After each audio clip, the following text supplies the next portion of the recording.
Hello friend, स्वागत है आपका इग्नू सक्सेस के और एक नए वीडियो में। आज इस वीडियो में हम लोग बात करेंगे इग्नू का एग्जाम कैसे पास करते हैं। उसकी एक जो सीरीज शुरू की थी हमने, उसका ये पार्ट 2 वाला वीडियो। इसमें हम लोग MTT 52 के बारे में डिस्कस करेंगे, जो हमारा PGCT का सब्जेक्ट है, जो अनुवाद, प्रक्रिया और प्रविधि है। इसके पहले मैंने 51 का वीडियो बना चुका था ऑलरेडी आपको। उसमें मैंने स्टार्टिंग के जो उस वीडियो का जो पहले का 10 मिनट है, आप जाके जरूर एक बार देख लीजिए। वहाँ पे मैंने सारा स्ट्रैटेजी शेयर किया था कि आपको कैसे कैसे क्या क्या चीज़ को फॉलो करना है, वहाँ डिटेल में बताया था। और फिर एग्जाम का डेट है, उससे आप कैसे कोऑर्डिनेट करेंगे, कितने सारे पेपर डाउनलोड करेंगे, सब कुछ मैंने वहाँ डिस्कस किया था। आप जाके पहले उस वीडियो का स्टार्टिंग वाला देख लीजिए। जिन लोगों ने वो वीडियो देख लिया वो यहाँ प्लीज़ कंटिन्यू करें। जिन्होंने नहीं देखा, जाके पहले मैं रिक्वेस्ट करूँगा जाके वो वीडियो पहले देख लीजिएगा, 51 वाला हमारा। चलिए शुरू करते हैं। तो आज हम लोग बात करेंगे 52 के बारे में। तो 52 का जो पेपर आपको, जैसे मैं बताया होगा, 51 के पेपर में क्या था, वो टोटल पूरा हमारा थ्योरी बेस्ड था, है ना। उसकी जो स्ट्रैटेजी थी वो बिल्कुल अलग थी कि जो हमारा 52 का पेपर है ये उससे अलग है। इसमें हमें बहुत सारे ट्रांसलेट करने को हमें मिलेंगे। तो हमने फिर से वही किया, हमने यहाँ बुक ले लिया है और हमारा ये मेन है PYQ, मतलब प्रीवियस ईयर क्वेश्चन पेपर, जो कि बहुत ज़्यादा जरूरी है इसके लिए। आप ठीक है, सबसे पहले मैं इस बुक का इंडेक्स को ओपन कर देता हूँ आपको। अब देखिए, ये हमारा इंडेक्स हो गया। यहाँ पे टोटल आपको दिख रहा है, टोटल 6 खंड में इसको डिवाइड किया गया है ना। 6, 1 2 3 4 5 6, इसमें से सारे खंड तो इंपॉर्टेंट नहीं होंगे, पर हम कैसे इसको डिकोड करेंगे, क्या इंपॉर्टेंट है क्या नहीं है, उसके लिए हमें सबसे जरूरी है हमें देखना हमारा PYQ, मतलब प्रीवियस ईयर क्वेश्चन पेपर। तो यहाँ पे देखिए, मैंने यहाँ पे लिया हुआ प्रीवियस ईयर क्वेश्चन पेपर। जैसे मैंने आपको बताया था, अभी हमारा एग्जाम चल रहा है। हम लोग का टारगेट है कौन सा, हमारा टारगेट है जून का। और अभी मैं वीडियो रिकॉर्ड कर, अभी तक मेरे पास दिसंबर का पेपर नहीं आया है, ठीक है। तो इसको मैंने छोड़ दिया है। इसके अलावा मेरे पास अभी जून, दिसंबर और फिर जून, मतलब 1 2 3 पेपर मेरे पास अवेलेबल है अभी। MTT 52 का पेपर है। और जो दिसंबर का, ये थोड़ा हो सके 1 2 महीने के बाद अपडेट होगा। आप उसको डाउनलोड करके देख लीजिएगा एक बार उसमें से भी। तो मैं यहाँ पर बाकी 3 पेपर में क्या क्या है मैं आपको दिखाता हूँ। अब एक चीज़ और देखिए, मैं बोला चाहूँगा, मान लीजिए अगर आपको पेज का इसको प्रिंट आउट निकाला, जो क्वेश्चन पेपर है हमारे एग्जाम में जो पेपर आता है ना, वो कुछ ऐसा रहता है। आप देखेंगे इस तरह से, ये छोटा सा करके एक पेज हुआ, ठीक है, इधर में लिखा है, इधर में रहता है, इस तरह से रहता है, इस तरह से बहुत सारे पेजेस होंगे।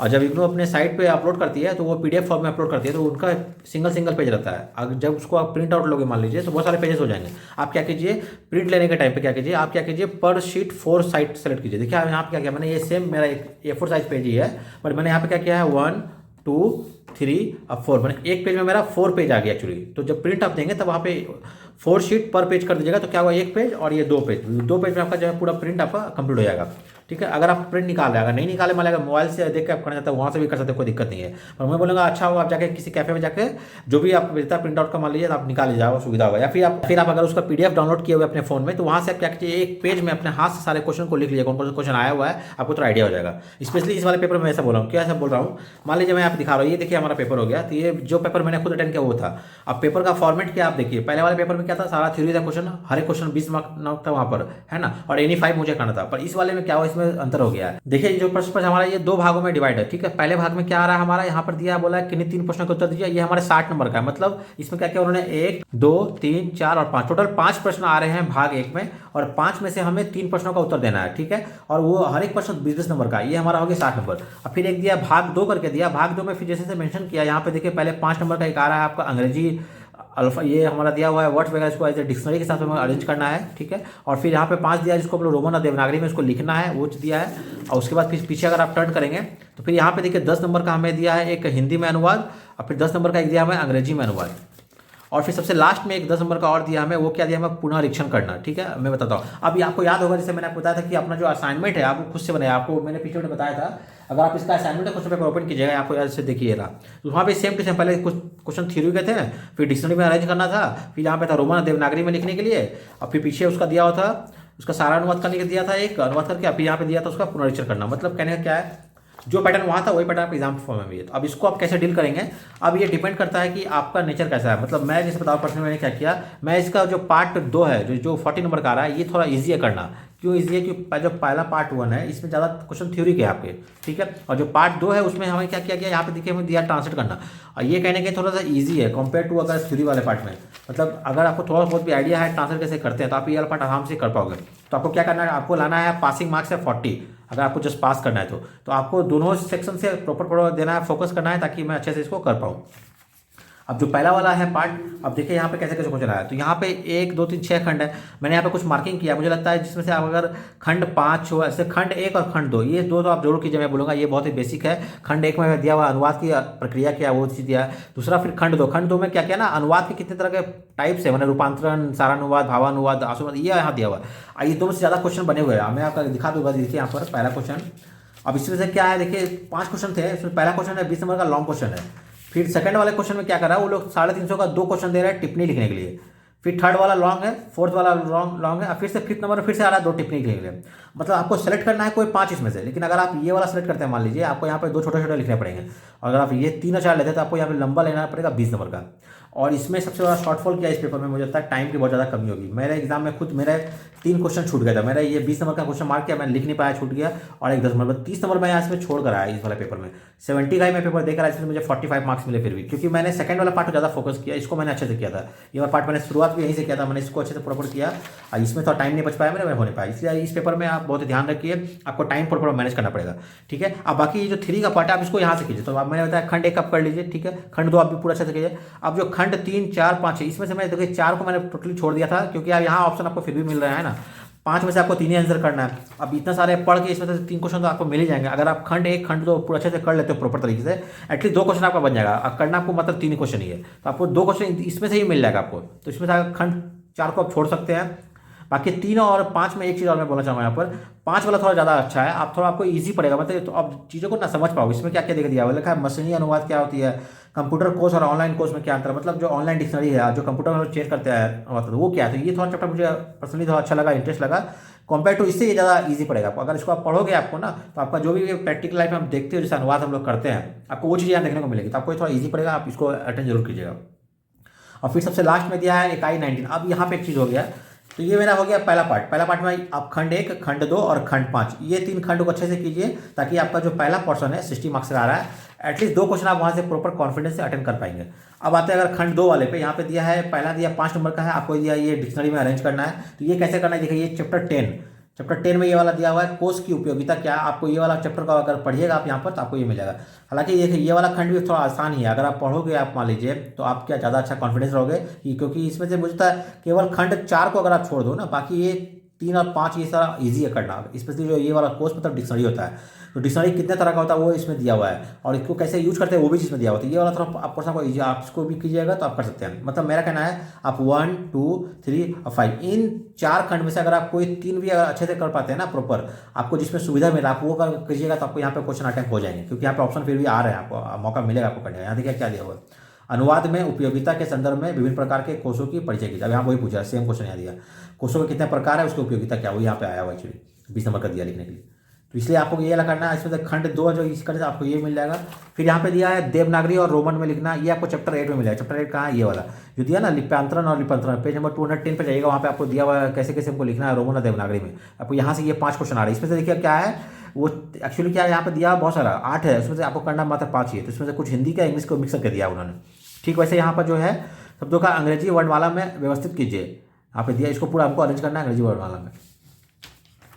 अब आता है फिर यहाँ से मेन हिंदी अनुवाद एक है 10 नंबर, और एक है हमारा अंग्रेजी अनुवाद। ये मेन आप क्योंकि आप जो कोर्स कर रहे हो पीजीईटी वो मेनली बेस इसी पे है, आपको करना ही ट्रांसलेट है, तो आप जितना अच्छा इस पर फोकस करो उतना अच्छा है। और इसके लिए क्या करना है, मुझे लगता है बेस्ट इग्नू की बुक है, आप इग्नू का चैप्टर को ये कीजिए, रिकाइव कीजिए। आपके ये वाला चैप्टर है ना रूपांतरण सारानुवाद, ये क्या है ना एक्चुअली अनुवाद का अलग तरीके। 87 में आपको दिखाता हूँ एक चीज़, 87 वाले पेज अगर ओपन कीजिएगा तो अनुवाद करने के अलग अलग तरीके हैं। तरीका मतलब क्या, वैसे कुछ वर्ड है कि हम लोग डायरेक्ट एक्सेप्ट कर लेते हैं, उसको चेंज नहीं करते हैं, कुछ वर्ड को चेंज करते हैं। यहाँ पे दिख दिया हुआ है अनुवाद के प्रकार क्या है, तो शाब्दिक अनुवाद बने वर्ड टू वर्ड चेंज करना, भावानुवाद जो उसका मीनिंग है वो लेके करना, छायानुवाद, रूपांतरण, ये सारा अनुवाद दिया हुआ, ये सारे अनुवाद का तरीके हैं। लेकिन जब आप यहाँ पे अनुवाद कर रहे हैं, ये वाला जो क्वेश्चन आया हुआ है कि आप इसको हिंदी में किए, तो यहाँ पे आप किसी एक तरीके को फॉलो नहीं कर रहे हैं, आप ये सबको मिला के ही अनुवाद कर रहे हैं। तो आपको यहाँ अलग अलग सिखाया जा रहा है कि हर एक तरीके का अनुवाद होता है, और इस हर एक तरीके का अनुवाद के अंदर उन्होंने दिया है प्रैक्टिस के लिए क्वेश्चन। तो आपको क्या करना है, आपको इसी वाले बुक से ही आपको प्रैक्टिस है। मान लीजिए भावानुवाद आपने किया, जब आप भावानुवाद को यहाँ पे थ्योरी में आप पढ़ लेंगे, जैसे यहाँ दिया रूपांतरण एडेप्टेशन किसे बोलते हैं, आप जब वो पूरा पढ़ लेंगे ना एडेप्टेशन को, तो उसमें से कुछ एग्जाम्पल उन्होंने दिया कि एडेप्टेशन हम करते कैसे हैं, हर एक चैप्टर के ऊपर में उन्होंने अलग अलग करके यहाँ दिया है। तो आप क्या कीजिए, आपको यहीं से प्रैक्टिस कीजिए कि जब उन्होंने छोटा छोटा पैराग्राफ, जैसे मैं दिखाता हूँ, देखिए यहाँ पे एक लाइन का वर्ड दिया, आपने उसका चेंज किया, फिर यहाँ दिया, फिर चेंज किया। आपको यहीं से प्रैक्टिस करना ज़्यादा अच्छा है, आप किसी और बुक की जरूरत नहीं पड़ेगी, आप ये वाले बुक से कीजिएगा। और जब ये पूरा आपको आइडिया हो जाएगा कैसे कैसे हम लोग करते हैं, तो जब आप फाइनल और एग्जाम में क्या हो रहा है, एग्जाम में आपको एक लंबा चौड़ा पैराग्राफ दे रहे हैं, ये किसी बुक से नहीं आ रहा है, किसी न्यूज़पेपर का आर्टिकल होगा या कुछ हुआ होगा, तो वहाँ से आपको जब ये करना है तो आपको ये पूरा सारे इस रूल को माइंड में रखते हुए आपको फिर ये वाला करना है। सेम टू जब आप हिंदी का इंग्लिश में करें तब भी आपको ये सारा रूल को माइंड में रखा, तब आपको ये करना है। इसलिए आपको जब ये जितना अच्छे से आप पढ़ लोगे आपको उतना ये हेल्पफुल होगा ये सेकंड वाले पार्ट का अटेंड करने के लिए। और इसको मैं बोलूँगा हम जरूर से जरूर आप कीजिए। इसको कैसे करना है देखिए मैं दिखाता हूँ एक बार। मान लीजिए पूरा पैराग्राफ है, आप क्या कीजिए एग्जाम में इसको पहले एक बार रीड कीजिए, करके इसको समझिए कि ये किस टॉपिक पे किस थीम के ऊपर ये वाला पैराग्राफ को लिखा है उन्होंने। इसे मान फिर क्या करना है आपको, जब आप पैराग्राफ रीड कर रहे हैं ना तभी आप जहाँ जहाँ फुल स्टॉप, यहाँ एक सर्कल है, देखिए मैंने क्या किया, यहाँ से यहाँ मैंने एक सर्कल लगाया है कि यहाँ से यहाँ एक पैराग्राफ, फिर मैंने यहाँ से यहाँ एक दूसरा लगाया, फिर यहाँ से तीसरा लगाया, फिर इस हर क्या, जब फिर आप ट्रांसफर करोगे आपको एक लाइन पढ़ना है, फिर उसका करना है, फिर यहाँ से पढ़ना है, फिर उसको करना है, ऐसे करना पड़ता है। इससे देखिए फिर मैंने हिंदी में वही किया, यहाँ से मैंने पढ़ा लगाया, फिर यहाँ से ब्रैकेट लगाया, फिर हर का ब्रैकेट लगाया। तो किसका क्या मतलब है वर्ड का मैं उसको अंडरलाइन किया, यहाँ पे लिखा उसका मतलब क्या होता है, फिर उसको लिखे ना मैं अपने शब्दों में उसको लिखा हूँ। तो मुझे लगता है जो लोग भी ज़्यादातर हिंदी मीडियम से पढ़े होंगे तो वो इंग्लिश को पढ़ के हिंदी आसानी से कर पाएंगे, लेकिन जो हिंदी है उससे इंग्लिश करना वहाँ पे आपको ज़्यादा देखना पड़ेगा, ग्रामेटिकल मिस्टेक ना हो, ये ज़्यादा थोड़ा ध्यान रखना है। तो उसके लिए क्या जरूरत है, आप पूरे अच्छे से बुक में ही जो दिया है उसको आप प्रैक्टिस कीजिए, छोटे छोटे वाक्य दिया हुआ है आप उसको प्रैक्टिस कीजिए, तो आपको वहाँ से हेल्पफुल मिलेगा। तो ये 2 पार्ट हो गया। सबसे आखिरी पार्ट से क्या दिया हुआ है, यहाँ दिया हुआ है पुनरीक्षण। पुनरीक्षण मतलब क्या होता है, ये हिंदी, ये पूरा दिया है पैराग्राफ इंग्लिश में, ठीक है, उसका फिर उन्होंने ऑलरेडी हिंदी कर दिया, अनुवाद भी कर दिया। देखिए पहले दिया है इंग्लिश में, यहाँ से इंग्लिश है, फिर उसका हिंदी अनुवाद उन्होंने कर दिया, खुद ही कर दिया। अब फिर आपको क्या करना है, आपको ऐसा करना है पुनरीक्षण। मतलब पुनरीक्षण किसको बोलते हैं, अनुवाद होने के बाद उसमें कुछ प्रॉब्लम तो नहीं है, कुछ त्रुटि तो नहीं है, कुछ गलतियाँ तो नहीं है, आपको उसको निकालना है, उसको बोलते हैं अपना पुनरीक्षक। तो आपको एज ए पुनरीक्षक बनकर इसको फिर लिखना है, दोबारा जो लिखना है उसको आपको हिंदी में ही लिखना है। इंग्लिश का हिंदी उन्होंने अनुवाद कर दिया, अब फिर आप जो है अपने वर्डों में इसको पढ़ के जहाँ जहाँ गलती हुई है उसको करके सही करके आप फिर से लिखो। अब ये वाला कहाँ मिलेगा, तो ये वाला आपको याद होगा इस बुक में ही है 493, सबसे आखिरी चैप्टर दिया है। देखिए अनुवाद का पुनरीक्षण आपको ये वाला जरूर जरूर जरूर जरूर से करना है, क्योंकि इसका एक क्वेश्चन तो कंफर्म बन रहा है ना हमारा 15। यहाँ पे देखिए लास्ट 10 नंबर का एक क्वेश्चन आ रहा है, 10 नंबर का, इसमें से एक क्वेश्चन यहाँ पर 10 मार्क्स का यहाँ पे एक क्वेश्चन आ रहा है पुनरीक्षण करना। तो इसलिए आपको ये चैप्टर जो इंपॉर्टेंट है बहुत ज़्यादा करना ही करना है। और एक 10 नंबर मैंने मार्क किया, इसमें क्या था हमारा, वो जो डिक्शनरी कैसे यूज करते हैं ये वाला पार्ट को वहाँ पे दिया हुआ है। तो जो से आप देखिए पहले आपने क्या किया समझ लिया, मैं आपको पहले दिखाता हूँ पुनरीक्षण 483 में। और ये पुनरीक्षण वाला जो है आपको याद होगा, आपको अगर आपके असाइनमेंट में भी दिया हुआ था, अगर जिन लोगों ने अपना असाइनमेंट खुद से बनाया होगा अभी उनको वो बहुत ज़्यादा फायदा होने वाला है, क्योंकि वो अगर किसी से खरीद के या खुद से किसी चोरी करके नहीं बनाया, कॉपी करके नहीं बनाया, खुद के मेहनत से अगर बनाए होंगे तो उनको अभी, क्योंकि उस टाइम पे उन्होंने पढ़ाई की होगा कैसे करते हैं, उनको एक एक्सपीरियंस होगा। ये ना देखिए दिया ना वेटिंग बोलते हैं पुनरीक्षक, तो उसमें उसने क्या होगा, तो यहाँ पे देखिए बहुत सारे छोटे छोटे एग्जाम्पल दिया है, मैं आपको दिखाता हूँ, जैसे प्रैक्टिस के लिए उन्होंने दिया हुआ है। तो आपको क्या करना है, आपको यहीं से प्रैक्टिस करना है। यहाँ पे ये देखिए ये हो गया हमारा मूल पार्ट, ये उन्होंने अनुवाद किया। और फिर यहाँ है पुनरीक्षक, मतलब क्या गलती थी उसमें उसको यहाँ सही से यहाँ पे किया है। तो यहाँ से छोटा छोटा पैराग्राफ दिया है, यहाँ देखिए छोटा पैराग्राफ दिया उसका किया है। फिर आप इसको पूरा रीड कीजिए, ये वाले पेज को पूरा अच्छे से, क्योंकि यहाँ से आपका 10 नंबर का गारंटी आ रहा है। तो आपको क्या करना है, जिस क्वेश्चन पेपर में आप देख लीजिए पहले जो यहाँ पे देखिए नंबर चढ़ा दिया, आप उसको प्रैक्टिस कीजिएगा, आपको बहुत ही ज़्यादा यहाँ पे देखिए बढ़ा दिया। ये पूरा इंग्लिश पैराग्राफ है, उसका हिंदी किया, फिर उसका दोबारा वो कर भी दिया। आप दोनों को रीड कीजिए, देखिए दोनों में क्या अंतर है, उन्होंने कहाँ पे मिस्टेक फाइंड आउट किया, तब से उससे आपको सीखने को मिलेगा कि करना। फिर यहाँ बहुत सारा दिया प्रैक्टिस के लिए, उसको प्रैक्टिस भी कीजिए। इसका आंसर भी इस बुक के लास्ट में दिया हुआ है, प्रैक्टिस का आंसर भी, आप वहाँ से उसको मैच कर लीजिएगा। तो इस तरह से करके आप क्या करना है, आपको ये पूरा 52 को अटेंड करना है। और दूसरा यहाँ पे दिया हुआ जो रोमन और देवनागरी वाला, आप यहाँ से जो पुराना पेपर है वहाँ पे डाउनलोड कर लीजिए अपने फोन में, वहाँ पे देखिए कैसे उन्होंने दिया हुआ है। अगर जरूरत पड़ता है आप यहाँ पे इसी का प्रैक्टिस कीजिए, यहाँ पे दिया ट्रांसलेट करना, इसको आप कहीं खुद से पेन से लिख लेकर प्रैक्टिस कीजिए। जितना आप प्रैक्टिस करेंगे ना आपको उतना ज़्यादा आपको कॉन्फिडेंस आएगा कि मैं एग्जाम में कर पाऊंगा। तो ये हमारा था 52 में। कहने का मतलब क्या है, फिर से आप क्वेश्चन पेपर को देखिए, एनालाइज कीजिए, आपको देखिए जिस पार्ट में लग रहा है कि ये श्योर है ये क्वेश्चन आता है, तो आप पहले उस चैप्टर को पहले अटेंड कीजिए। इसे ये है नंबर 19 को पहले कीजिए, 10 नंबर का मार्क्स बनने वाला है।